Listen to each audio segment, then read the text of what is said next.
سلام بچه ها، من آفاقم.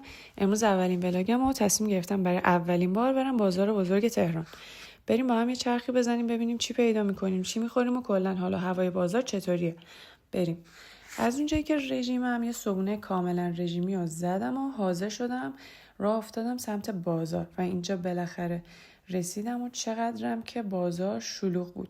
تا رسیدیم قهوه رو زدیم و موقع قهوه خوردن با یه همچین صحنه‌ای مواجه شدیم که از اونجایی که هم من هم دوستم رژیمیم نتونستیم بخوریم و فقط نگاهشون کردیم. اینم من و دوستم.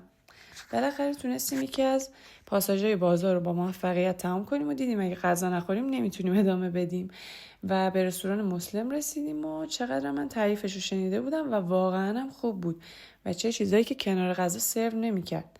گذاشتم شما هم ببینید دلتون بخواد. اینم از من که دارم از همه چی عکس میگیرم طبق معمول.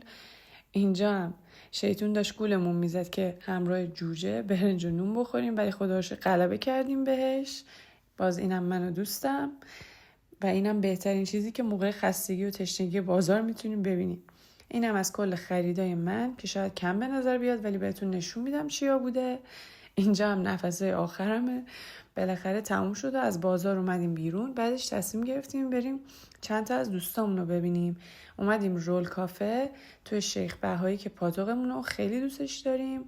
اینم از دوستای من که نشستیم 1-2 ساعت با هم دیگه گپ زدیم و گفتیم و خندیدیم. یه آیس تی هم سفارش دادیم که واقعا حالمون رو جا آورد و دیگه وقت رفتن به خونه بود. اینم از کل خریدای من خدمت شما. تا یه ولاگ دیگه، فعلا.